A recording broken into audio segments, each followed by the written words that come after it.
overtraining. What is it? Is it possible?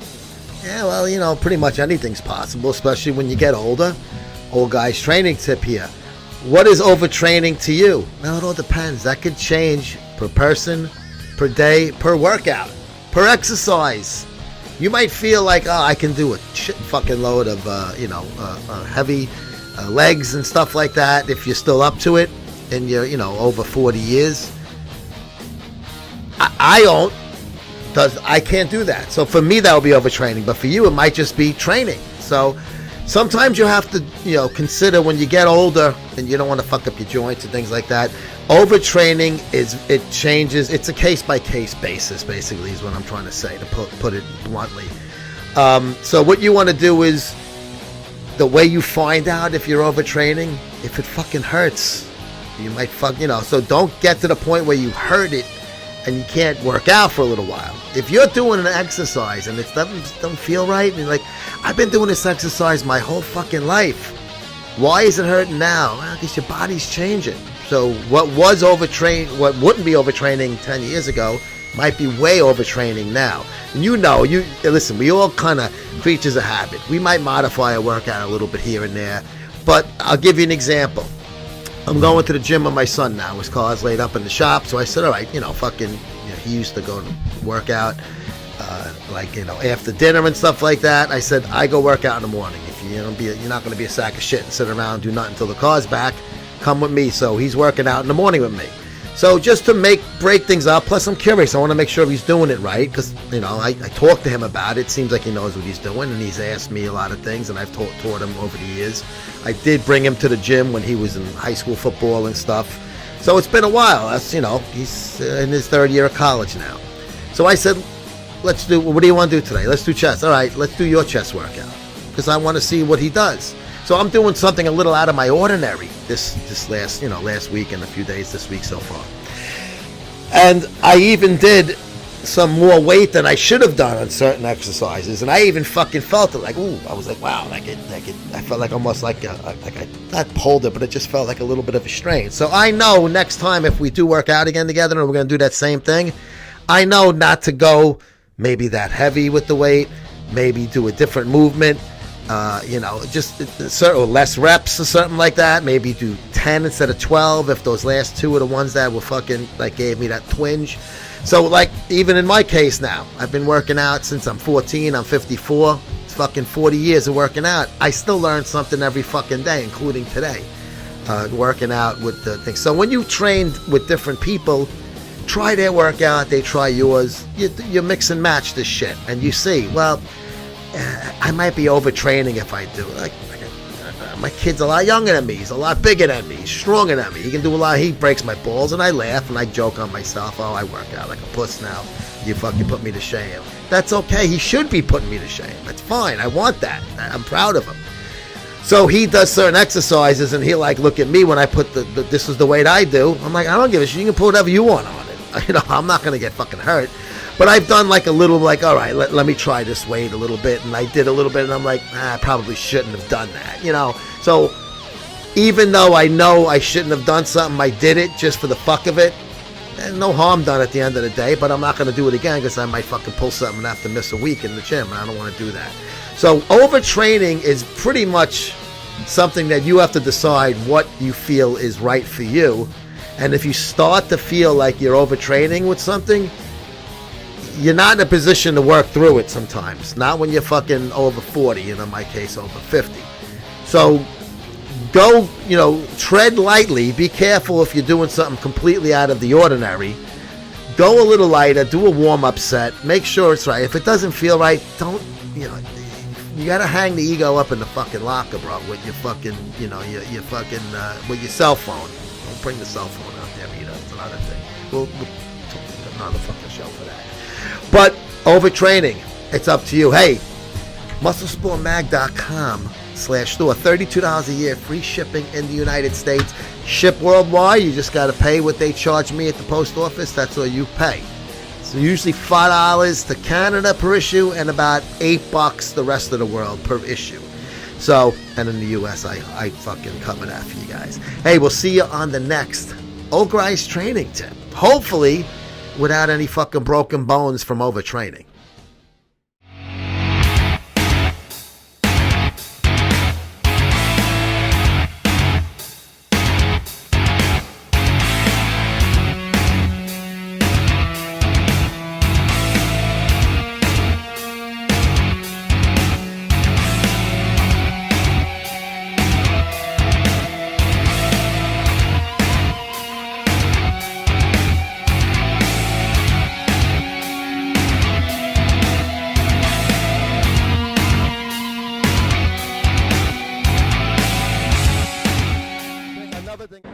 Boom!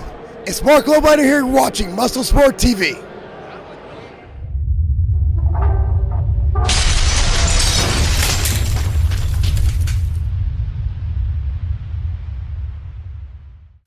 Anabolic Aliens booth. They got the cornhole game that my buddy Nucky and his wife just tried. Caught my eye.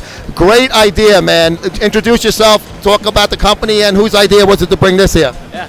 My name's Mike Rosa. I run Anabolic Aliens. Been in business for about 5 years now. We specialize in at-home fitness. We have our own exercise app, which is a free download. You get generated workouts based on your time availability and equipment accessibility. You'll do it in seconds, as well as meal plans.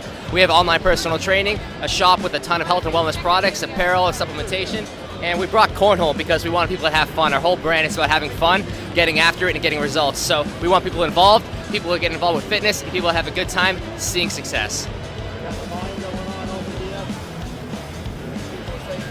Going all day. Where could people find you? Give the website out.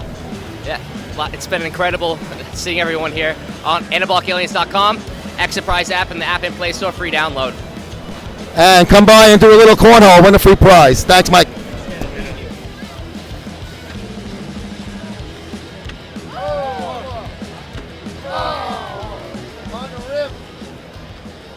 MSM Family Time here at the Arnold Expo. What's going on, bro? Introduce yourself. Tell them who you are. Give out your info.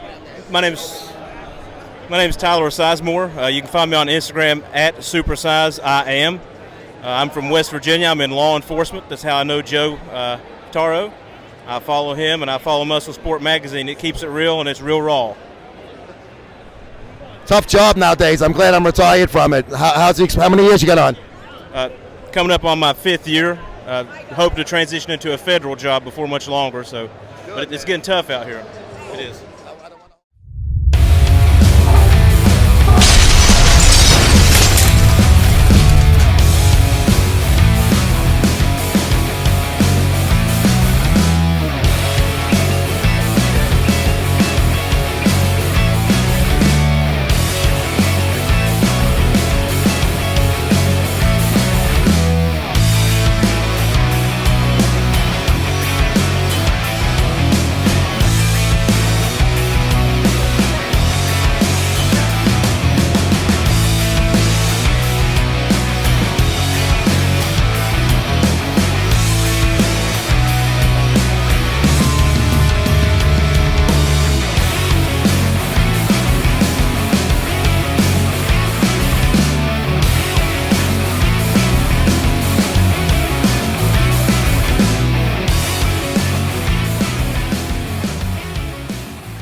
Joe Piataro right here with USFL Extra Point live on the field. Pre-game, New Jersey Generals, Philadelphia Stars, Birmingham, Alabama, Week 3 of the USFL. This league was really not supposed to be something for guys that like retreads, if you will, for lack of a better term, of NFL experience. It was more for guys that didn't get drafted, maybe had some time in camp, bounced around a little bit on practice squads. But one name that really stuck out was Paxton Lynch. Now, coming out of their short 3-week training camp with the Michigan Panthers and head coach Jeff Fisher, Paxton was the backup to Shea Patterson. Well, today Paxton started. He's been getting some reps. He started today, was looking really, really good, had a nice running touchdown, was throwing the ball well. I'm standing next to him on the sideline. This guy is a big, big guy. He's in great shape, long limbs. You could see that where the talent was, why this guy was drafted where he was by the Denver Broncos not too long ago. But he had a really, really good beginning of the game, but then hurt his ankle. But in the postgame, Fisher said that the x-ray was negative and Lynch was ready to go because they don't have another quarterback. It's only a 38-man roster here. It's not a 53-man roster. So they only have 2 quarterbacks. So Lynch was helmet on, ready to go if he needed to go in an emergency situation if Patterson went down. But Fisher said that if Paxton Lynch is healthy during the week, he's going to start in week 4. So for guys like him that can get a second shot maybe at the NFL because he's getting more than game film here, this is quality football.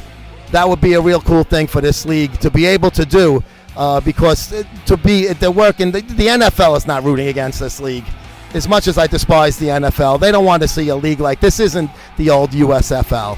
This is a different USFL, and they're not going to go head-to-head with the NFL. They want to see a league like this succeed, and there was even NFL films on the field last night for the Birmingham Stallions' victory over the New Orleans Breakers. So guys like Paxton Lynch, great story if he can have a good year here and then find himself back on an NFL roster next year. For Muscle Sport TV, I'm Joe Pietaro, Birmingham, Alabama. Protect the stadium.